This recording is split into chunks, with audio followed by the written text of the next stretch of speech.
नमस्कार विद्यार्थी मित्रांनो, नेव्हिगेटरच्या फॅमिलीमध्ये सगळ्यांचं स्वागत आहे. आपण रिव्हिजन बघतोय, त्याचं पार्ट 3 आज बघूया.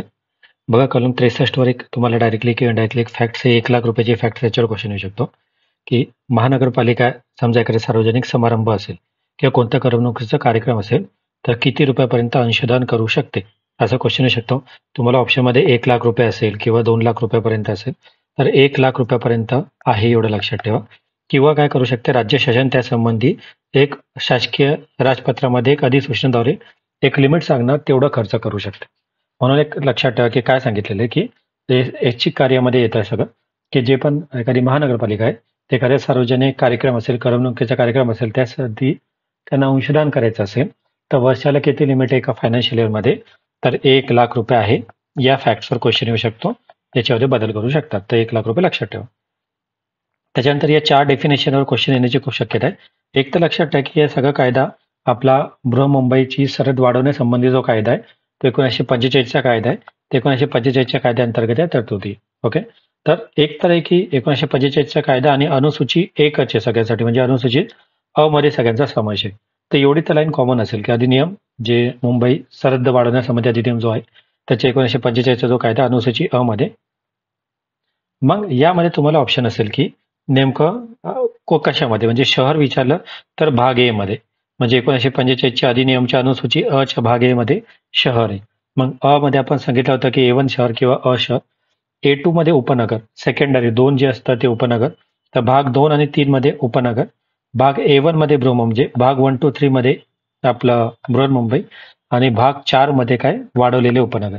4 कसं लक्षात ठेवा, 4 दिशेने वाढ झाली ना, तर 4 लक्षात ठेवा की 4 दिशेने वाढ झाली.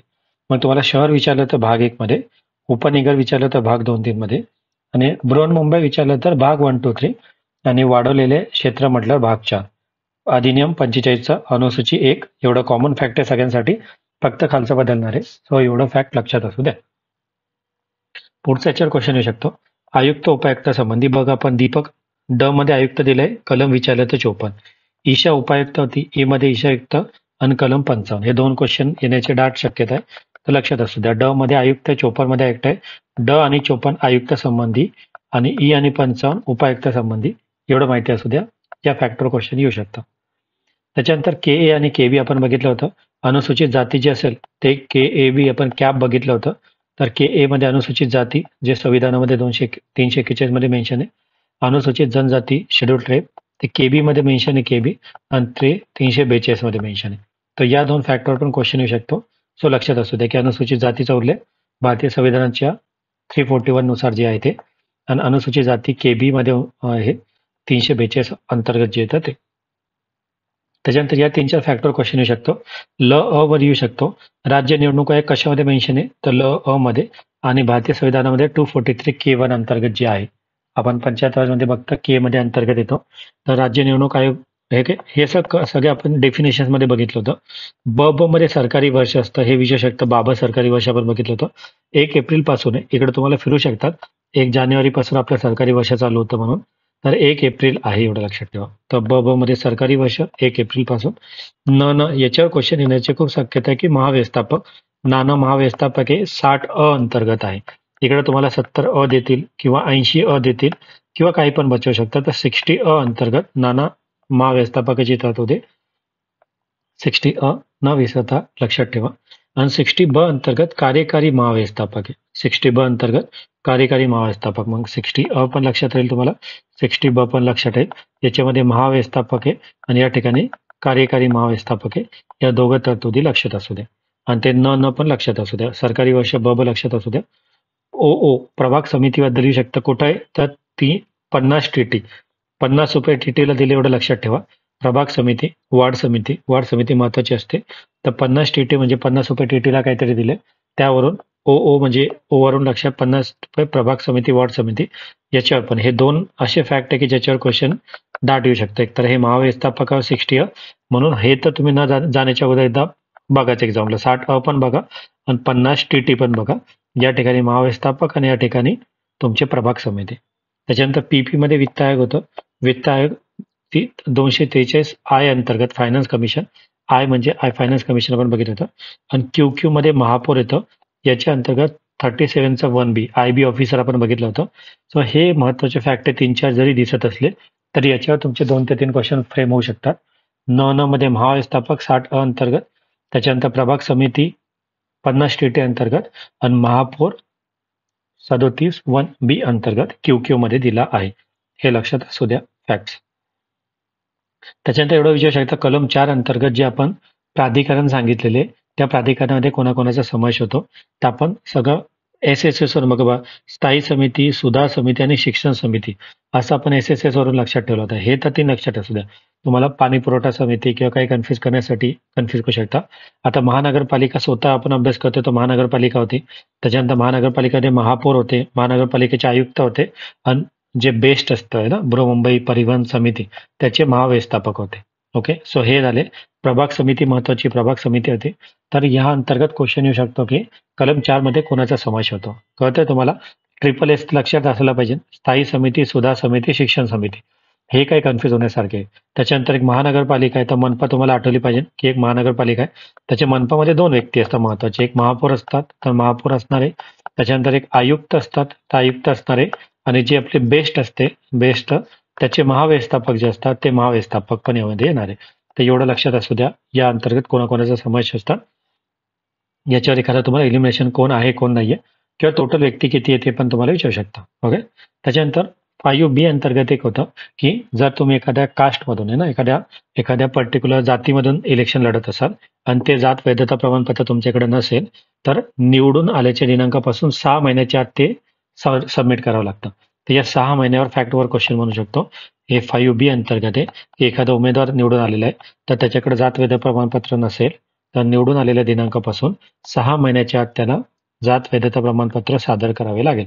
तुम्हाला इकडे 3 महिने करू शकतात, इकडे 9 महिने देऊ शकतात, 12 महिने देऊ शकता ऑप्शनमध्ये. पण लक्षात असू द्या की या ठिकाणी 6 महिन्याची तरतूद आपण बघितली आहे तर 6 महिने एक्झाममध्ये त्याच्या अगोदर लक्षात ठेवा. त्याच्यानंतर 63B याच्यावर आपण बरेचदा क्वेश्चन आपण घेतलेला आहे रिव्हिजन. तर 63B मध्ये काय सांगितलंय तर पर्यावरणासंबंधी अहवाल आहे. ओके, राज्य शासनाला काय करतात ते माहिती जे भेटते त्यासंबंधी जे लगतपूर्वीचं आपलं फायनान्शियल इयर असतं त्यासंबंधी राज्य शासनाकडून जे पण असेल त्यासंबंधी आपल्याला आयुक्त काय असतं म्हणतो एक एन्व्हायरमेंट अहवाल सादर करतात. तर तुम्हाला तारीख विचारू शकतात 31 जुलैपूर्वी. या ठिकाणी क्वेश्चन बनू शकतो 31 जुलैपूर्वी कशा संबंधी अहवाल आहे तर पर्यावरणाच्या स्थितीबद्दल अहवाल आहे. कोण देतोय? आयुक्त देतोय. कोणतं? तर मागच्या फायनान्शियल इयर बद्दल. तर 31 जुलै हे लक्षात असू द्या. जुलैचा महिना थोडा पावसा तेव्हा एन्व्हायरमेंट संबंधी अहवाल. त्याच्यानंतर कलम 5 मध्ये आपण बघितलं होतं की महानगरपालिकेची मुदत केवढी असते तर तिच्या पहिल्या सभेपासून 5 वर्ष. इकडं तुम्हाला कन्फ्युज करू शकतात.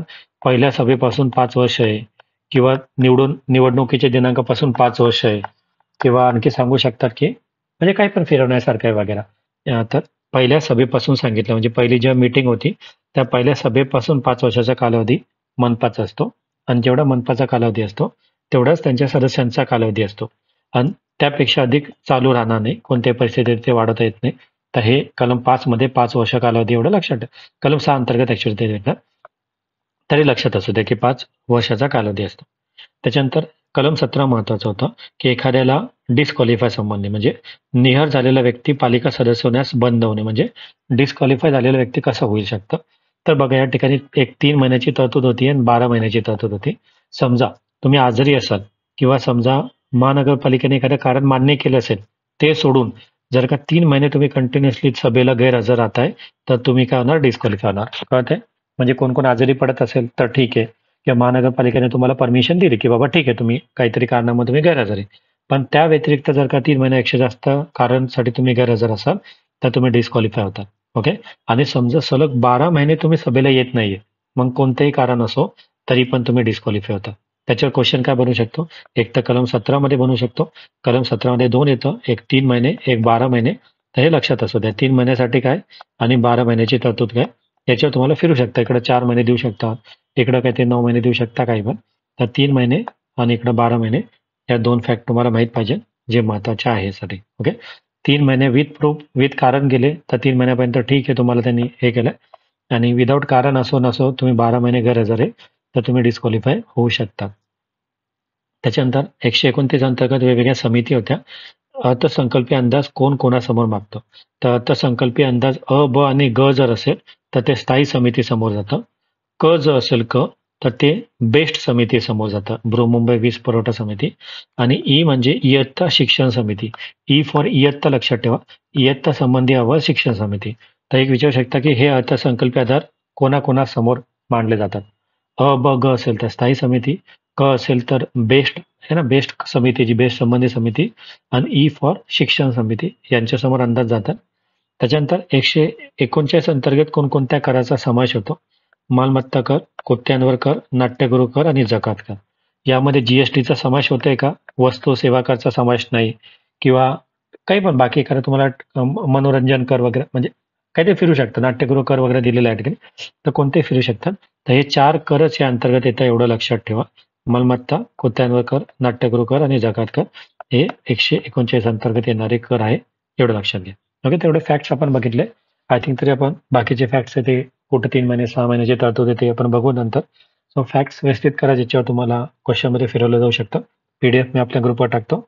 चांगलं रिवाइज करा, 3-4 दिवस बाकी आहे. सो ऑल द बेस्ट सगळ्यांना. आवडलं असेल लेक्चर तर नक्की कमेंट बॉक्समध्ये सांगा. भेटूयात नेक्स्ट लेक्चरमध्ये.